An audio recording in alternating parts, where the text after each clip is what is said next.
Benvenuto, Wrestle MSX, Sono Michela. Sono Sally. And that's enough of that. So please sit back, relax, and enjoy our review of Clash in Italy. The whole of.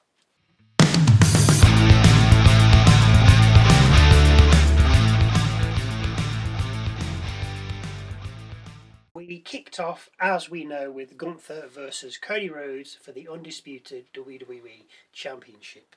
Rhodes took the initiative, but Gunther slowed in with a big chop and cover.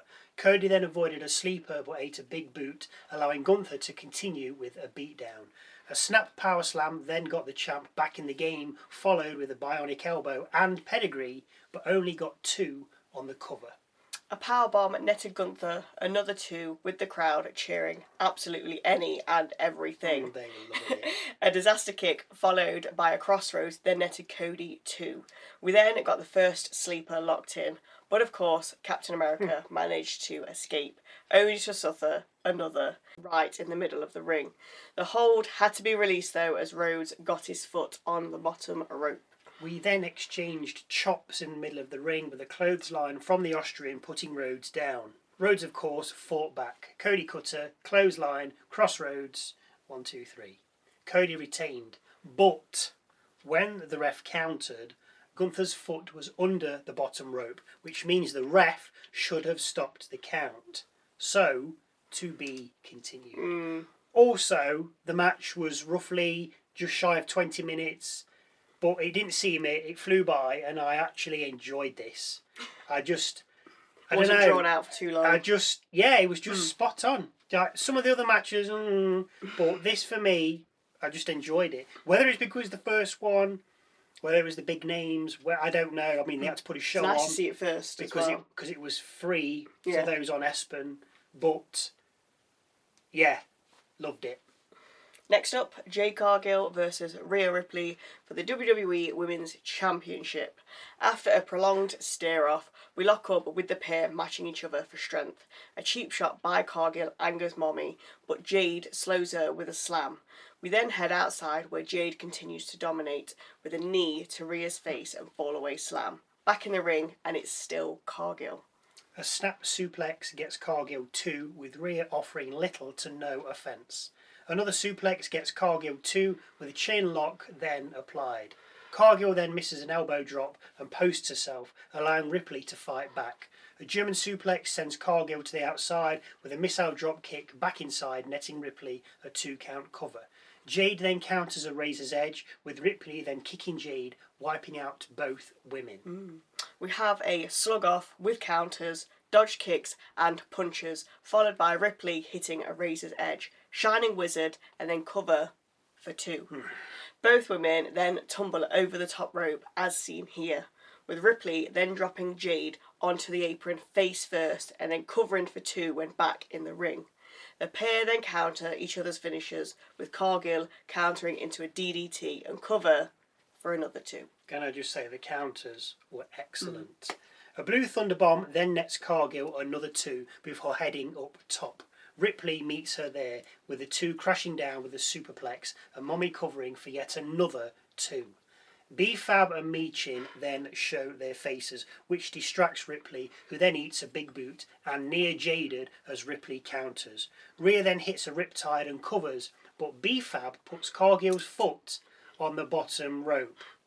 The ref saw it as Fab made a real hash of doing it. Basically, sorry for interrupting, she didn't do it, and Cargill had to put her own foot on the bottom rope. Ridiculous. With Rhea then heading out and having a word with the unwelcome guests, she backs them up towards the timekeeper's area, where they turned into an oncoming crossbody from Charlotte Flair. Rhea then gets back into the ring and suffers jaded, but on the cover, Flair apes Fab and puts Rhea's foot on the bottom rope. Properly. Cargill stared at Flair and then looked for a chokeslam, but Rhea headbutted her, landed a riptide, and then covered for the 1, 2, 3, therefore retaining her championship. We then see a few celebrities in the crowd before our next match, the Clash of the Titans 2. Brock Lesnar with Heyman versus Oba Femi. Ober never took his eyes off the Beast for fear of a surprise attack from the rampway to the ring pose, with Heyman then introducing Brock. Ober then removed his beads, but upon doing so, he took his eyes off the Beast, with Lesnar then attacking 4 F5s and a cover. Didn't do it though, as Ober kicked out on 2. Good. Come on, Ober. Heyman then called for the Gamora lock, with Lesnar obliging and locking it in. Femi powered out, with Lesnar going for it again, but again powered out of it. Ober then went for a chokeslam, but Lesnar countered, hit another F5 and covered, but again for 2. Femi then hit a chokeslam and covered, but only for 2.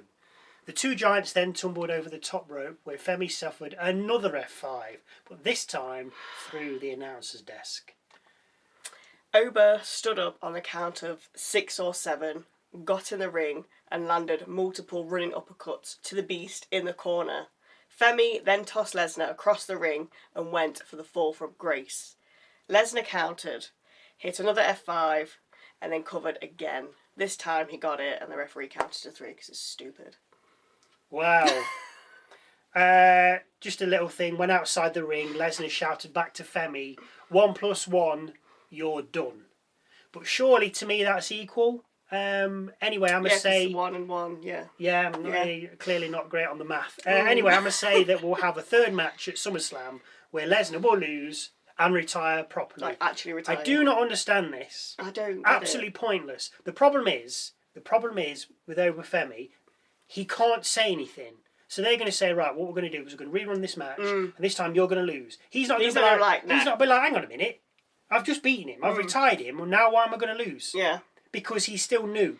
He hasn't got that power to say, no, hang on a minute, that's not right. He's retired, I ain't losing to him. Yeah.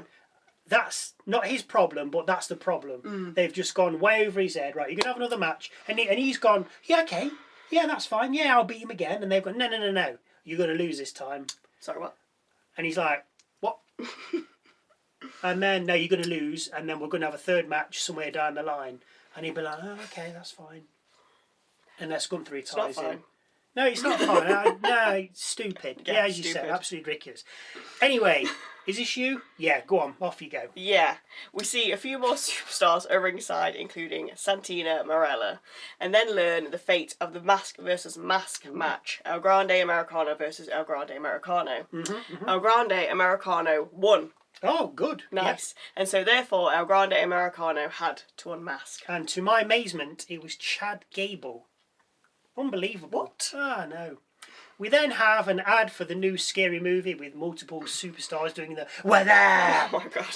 Before seeing a trailer for the film. If you have no idea what we're on about, you need to go back about 25 years. Yeah, something like that. Circa that. Anyway, for our next match, we have Sol Ruca versus Becky Lynch for the Women's Intercontinental Championship. And yes, Jessica Carr is the official. And I meant to mention her in the predictions to say she's bound to be the ref. Yeah.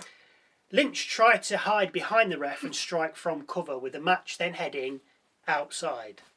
A beautiful looking moonsault from Sol rocked Lynch, with the pair then getting back in the ring and Sol covering for 2. Lynch then fought back with punches and then low-bridged the former NXT star before continuing to beat her on the outside. Back inside the ropes, a top rope leg drop next Lynch, a 2 count. Exchange uppercuts, get Ruca back in with a release German, missile dropkick and running knee getting her 2. Lynch then rolls out the ring, but rolls back into a dropkick, with Sol then looking for the Soul Snatcher off the middle rope. Lynch counters, with the pair then exchanging submissions.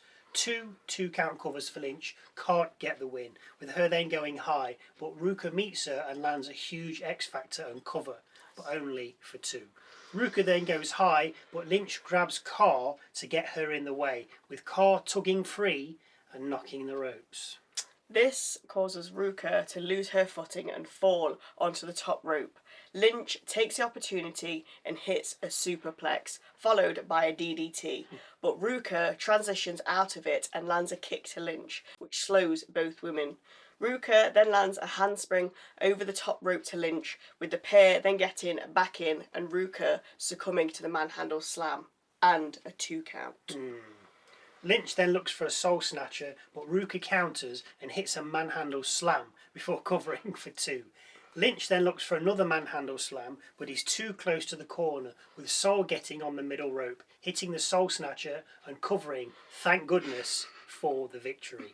Soul Ruka is the new Intercontinental Champion. Now, you called this in the predictions. I did. I went Lynch. I'm not bothered. Thank Just goodness. happy that she won, yeah. Soul Ruka's won. Maybe we can move on from Lynch. Because I think she's boring. Sorry, Becky. Well, I'm not sorry. I know you're not sorry. So, So, to the last match of the night and the main event of the evening. Tribal combat between Jacob Fatu and Roman Reigns, with the winner not only winning the World Heavyweight Championship, but also becoming the head of the table, Tribal Chief, Ula Falawera, Uso Handler, and true ruler of the free world. wow.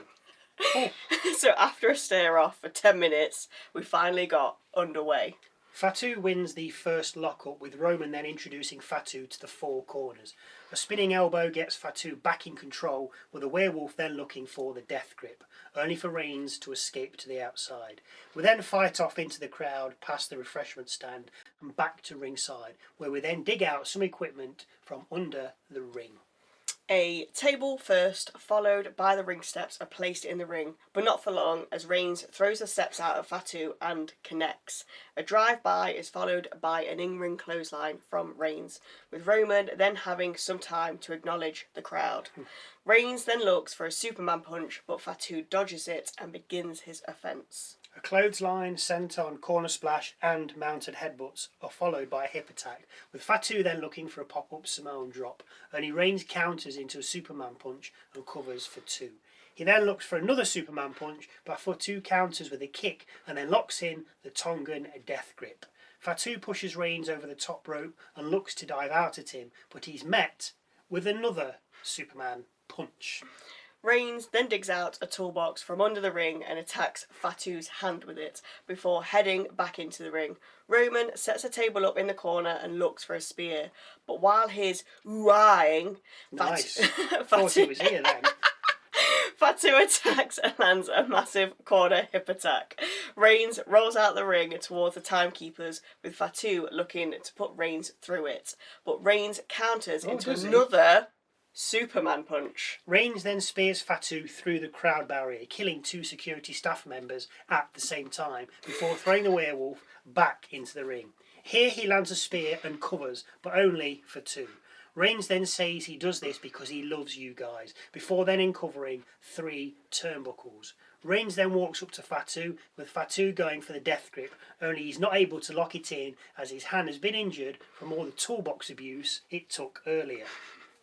Superman punch, turnbuckle metal, set up for a spear, but it's all countered by a spear by Fatu and cover for 2.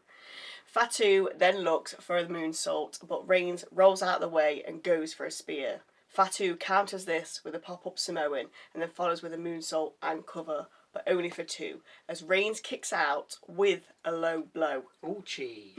The pair then exchange blows in the middle of the ring, with a Fatu winning out and locking in with a death grip. Oh, his hand's alright then. Once again, Reigns fights back, smashing Fatu's head into the exposed turnbuckle before spearing him through the table that was rested in the corner earlier. It was. Reigns hits one more spear before covering for the 1, 2, 3. Reigns retains, with Fatu now becoming his manservant. After the match, the Usos came out and embraced the OTC, with the Bloodline then exiting the ring. As they did, Solo and the MFTs appeared in the crowd, with Fatu looking over at them.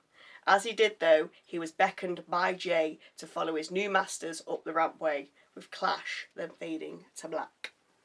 So we're now going to have the Bloodline versus Bloodline 3.7 or what we're up to. I don't know. It's got to be on it. You can't do that. You can't have... Or it's just going to be like, Solo's going to be like, I told you. Yeah, but Fatu's on Raw now. Yeah. Solo's on SmackDown, so they really shouldn't be... Could just pop up they shouldn't really be meeting, but... Yeah, they can do what they want. Anyway, enough about that. Hopefully you enjoyed our coverage, and if you did, drop in a like.